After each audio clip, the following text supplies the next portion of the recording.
Hey guys, it's Jacob from the Soul Chef.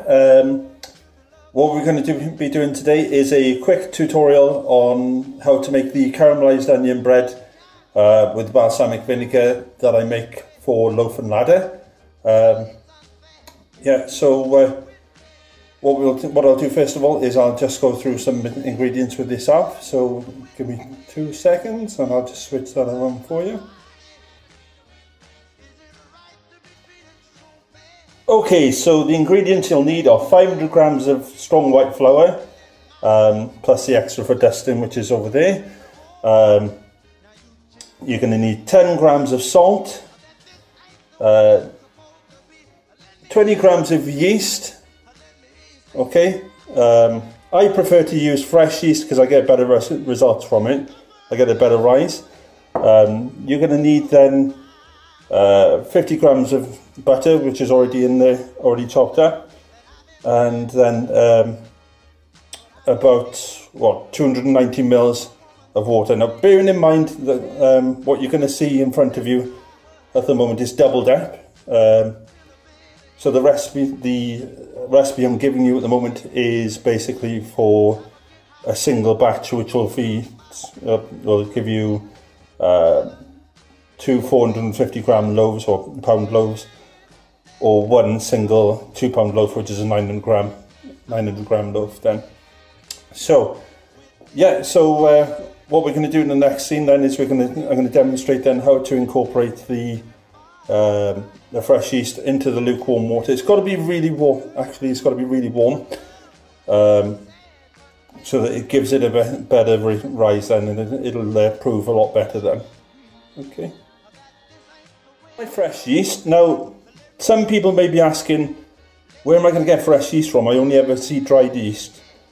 Now, normally if you've got to say a superstore with a bakery, they'll sell it to you from the back of the bakery. They don't put it out on the shelves as such, but they will normally sell it to you from the back of the bakery. So what I'm going to do now is I'm going to just pop that in. Nice warm water. What I normally do is I do about half cold and then half boiled of the warm water, and I then cream that in with a fork.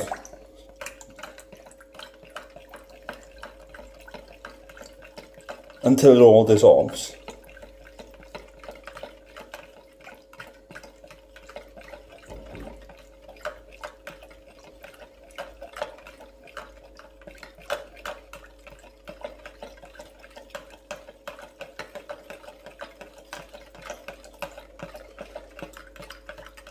There we go.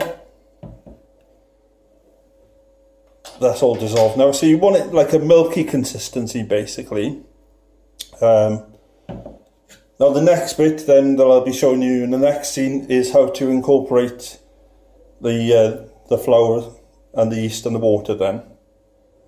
Okay, really important tip before we incorporate the water into the flour. When you've weighed your flour, put it into the oven, warm it up for 5 minutes, take it back out, and then start making a well in it, and ready for your water to go into with the yeast.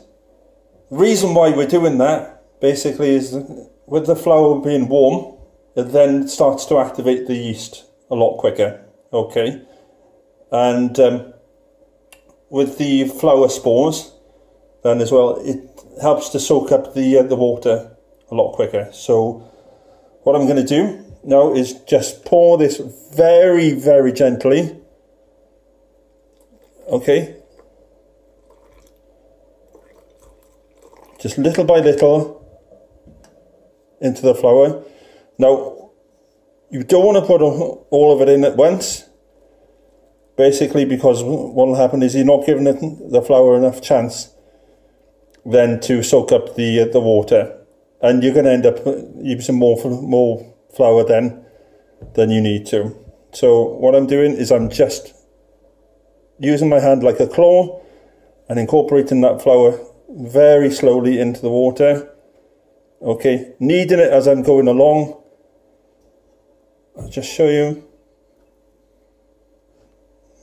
Okay, once you got to that stage, that's when you want to start adding more water, okay?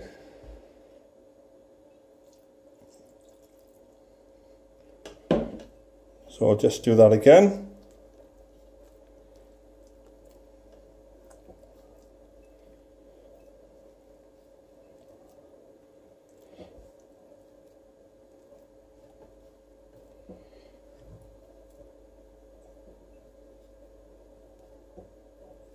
Okay. What you're going to do then is you're going to just gently repeat that until all the water is gone.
So, all the water now with the yeast has gone into the dough, and we haven't needed to use any extra flour to soak up the water.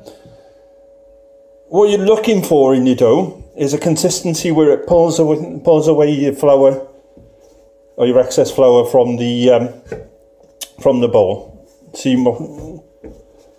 the reason why I say that basically is it's just easier to clean, and you know then you've got a nice silky consistency. And yep, so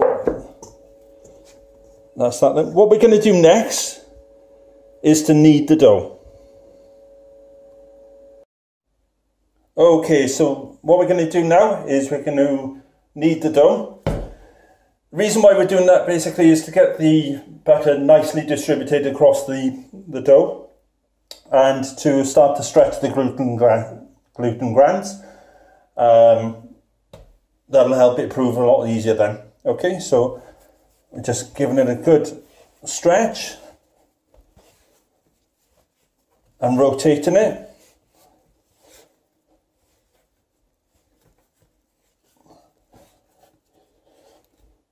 Some people find it really therapeutic then to use their fists.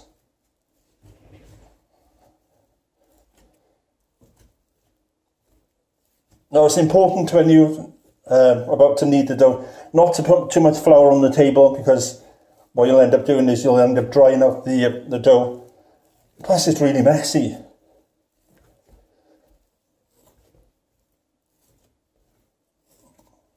Okay, so you can see those strands nicely stretching here.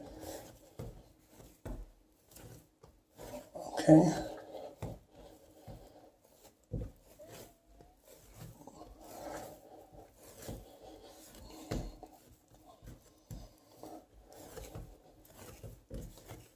If your dough starts to get a bit too sticky, then what you do is you just put a little bit more flour on the table.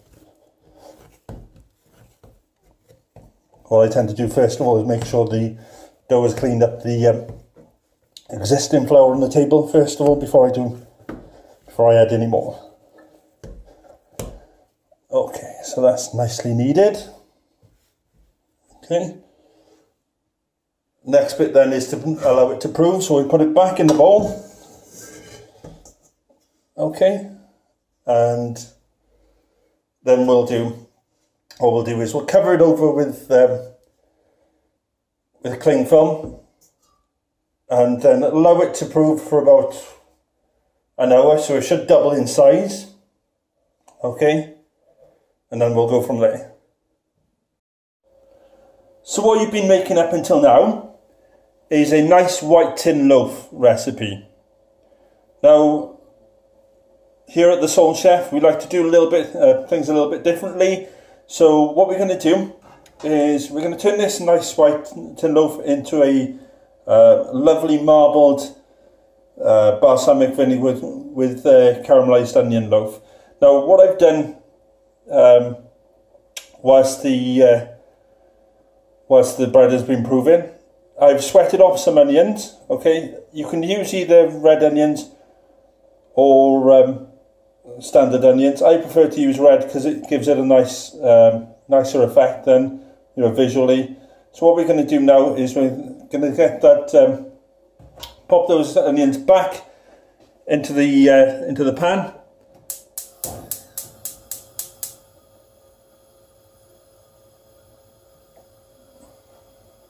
Okay. Let the pan warm up.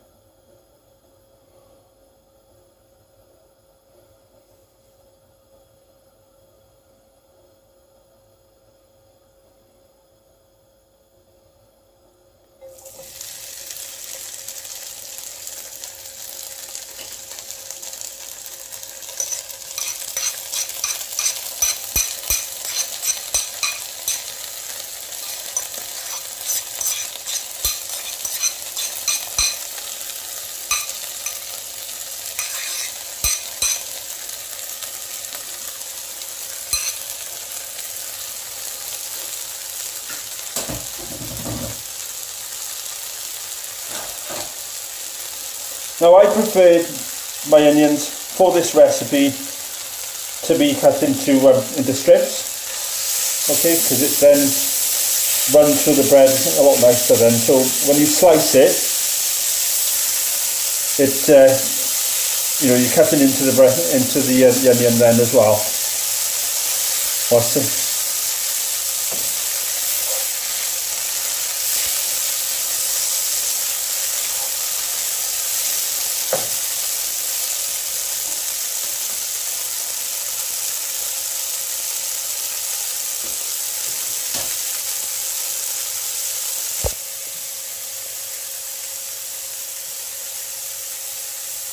Okay, and then what we're going to do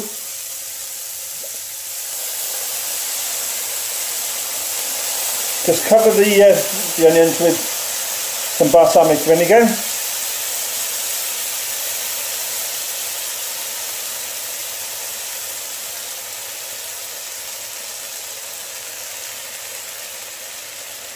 And we're going to let that reduce by about half.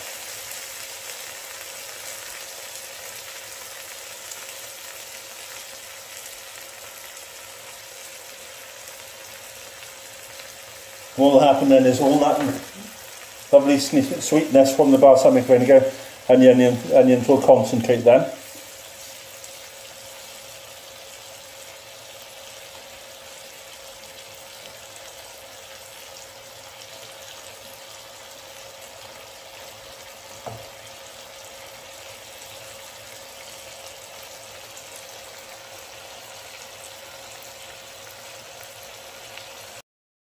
Right, you can see now that our bread dough has doubled in size and that the balsamic vinegar is reduced to a nice syrupy consistency in the pan. Okay, so what we're going to do is, whilst the balsamic vinegar and onions are cooling down a little bit, I'm going to open up the dough, and we're going to do something called knocking back with the bread, okay, with the dough. So what you'll find is if you just dust your knuckles, and we're just knocking some of that CO2 that the yeast has generated out of it. All you should find is the dough is quite a silky consistency now. Okay, that's because the gluten strands in the bread have actually stretched. And what you want to do is you want to knock it back some more and really let it stretch. Okay.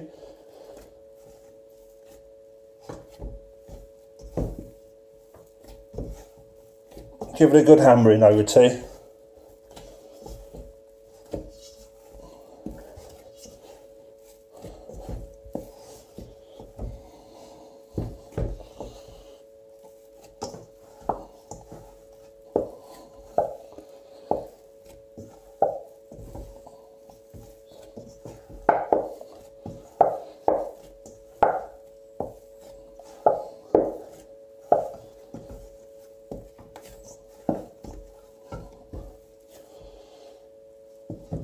Okay, so I've knocked that back a little bit now. What I'm now going to do is just add in the caramelised onion.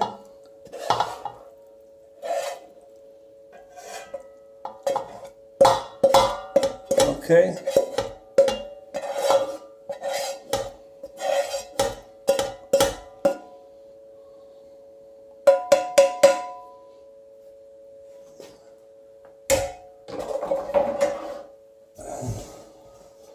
Just give you a nice view of that in a second, and just gonna really get your hand stuck into it, basically.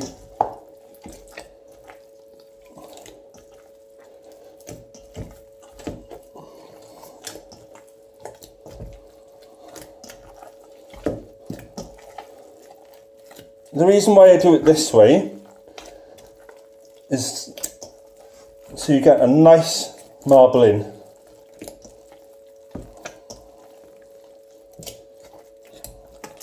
Okay, it's actually really fun as well. If you've got kids, they'll love doing this.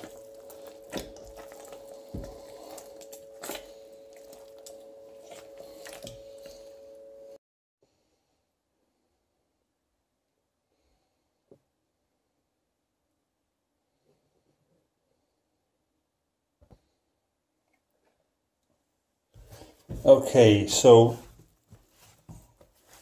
what we've got now, add a little bit more flour to the surface, and we've got quite a nice silky smooth sort of dough then. Okay,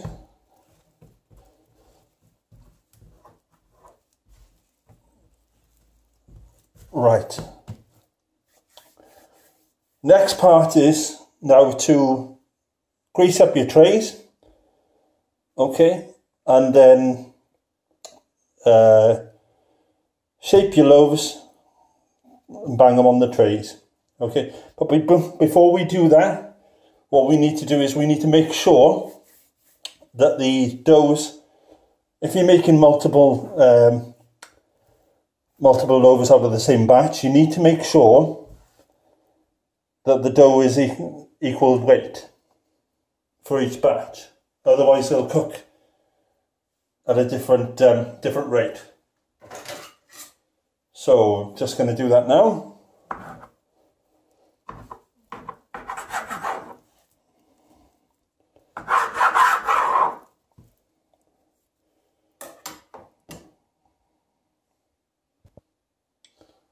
So I've now weighed both the loaves. Okay, they're both equal weights, and what we're going to do now is we're going to start shaping the loaves and pop them onto the grease trays. Okay, so what you want to do is, first of all, you want to knead them again, so you've got a nice smooth consistency. Not too smooth though, because you kind of want a rustic sort of shape to them. And what I like to do with mine is I like to make them sort of oblong, then the recipe is actually designed for steak sandwiches. So what I'm going to do, once the bread is proved again, we'll make some incisions into the bread so you can easily separate it then into steak sandwiches.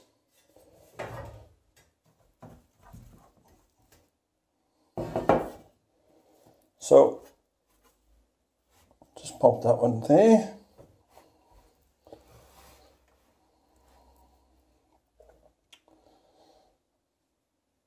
And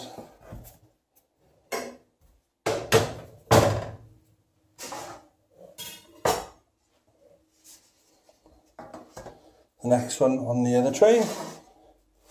Just knock it back a second before I unknead it. Before I put it on the tray. Just a reminder, the trays have been well greased as well before you pop them on. Now normally I like to have my trays when I buy them quite thick because they distribute the heat more evenly then. Okay, so there we go. Okay, so what I've done now is I've shaped the bread, cut the incisions I want, and now I'm going to cover it with cling film and allow it to prove again for about an hour.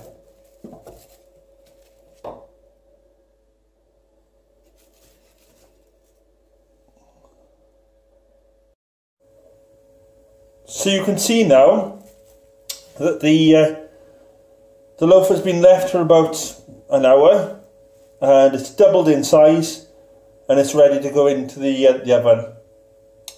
We're going to cook it at gas mark 8 for 30 minutes or 230 degrees for 30 minutes, depending on whether you're using electric or gas. Then obviously if you're using a fan oven, I drop that down to about 220.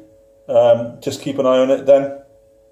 But yeah, so we're ready to go. So guys, here's the big reveal. It's been in the oven for about half an hour and here we have it. This is the caramelised onion and balsamic vinegar loaf. I hope you've enjoyed the tutorial today, and if you'd like to see more content or more tutorials, please click the like button below and subscribe to us on YouTube. Thank you.